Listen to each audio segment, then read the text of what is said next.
മക്കളെ, this is ASR from ആർക്കാനിക്സ്. അപ്പൊ നമുക്ക് 1 മിനിറ്റ് കൊണ്ട് 3 മാർക്ക് നേടിയാലോ? പ്രിൻസിപ്പിൾസ് ഓഫ് ഇൻഹെറിറ്റൻസ് ആൻഡ് വേരിയേഷനിൽ നിന്ന് ഷോർട്ട് ആയിട്ട് ചോദിക്കുന്ന ഒരു ചോദ്യമാണ്.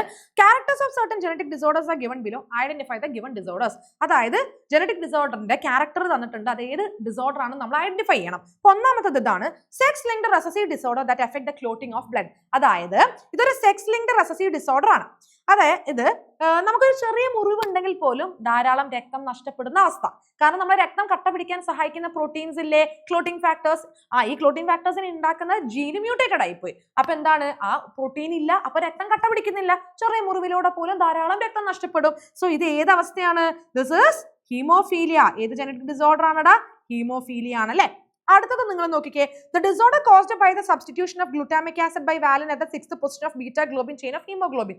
നമ്മുടെ ഹീമോഗ്ലോബിന്റെ ബീറ്റാ ഗ്ലോബിൻ ചെയിനിൽ 6th പൊസിഷനിൽ ഇരിക്കേണ്ടത് ആരാ? ഗ്ലൂട്ടാമിക് ആസിഡാ. പക്ഷേ അതിന് പകരം അവിടെ ആര് വന്നിരിക്കും? വാലിൻ വന്നിരിക്കും അല്ലെ, മറ്റൊരു അമിനോ ആസിഡ് ആയിട്ടുള്ള വാലിൻ വന്നിരിക്കും. ഓക്കെ, അപ്പൊ എന്താ സംഭവിക്കുന്നത് എന്ന് വെച്ചാൽ ഹീമോഗ്ലോബിൻ പോളിമറൈസ്ഡ് ആവും. അതേപോലെ ബൈ കോൺകേവ് ഡിസ്ക് ഷേപ്ഡ് ആയിട്ടുള്ള നമ്മൾ RBC ഒക്കെ കൂടി വളഞ്ഞ് ഇങ്ങനെ അരിവാൾ പോലെ ആവും അല്ലെ. ഇതെന്താണ്? ഇത് അരിവാൾ രോഗമല്ലടാ, this is sickle cell anaemia. Okay, അപ്പൊ അടുത്ത രോഗം നോക്കിക്കേ, the inborn error metabolism and affected individual lacks an enzyme that converts phenylalanine to tyrosine. അതായത് ജനിക്കുമ്പോൾ തന്നെയുള്ള ഒരു മെറ്റബോളിക് ഡിസോർഡർ ആണ്. ഇപ്പൊ നമ്മളെ ബോഡിയിൽ ഫിനൈൽ അലനിൻ എന്ന് പറയുന്ന അമിനോ ആസിഡ് എന്തായി മാറും? ടൈറോസിൻ എന്ന് പറയുന്ന മറ്റൊരു അമിനോ ആസിഡ് ആയിട്ട് കൺവേർട്ട് ആവും. ഈ കൺവേർഷന് സഹായിക്കുന്ന എൻസൈം ഉണ്ടല്ലോ അല്ലെ, ഫിനൈൽ അലനിൻ ഹൈഡ്രോക്സിലേസ് എന്ന് പറയുന്ന എൻസൈം. ഈ ഫിനൈൽ അലനിൻ ഹൈഡ്രോക്സിലേസ് എന്ന് പറയുന്ന എൻസൈമിനെ ഉണ്ടാക്കുന്ന ജീന് മ്യൂട്ടേറ്റഡ് ആയി പോകും.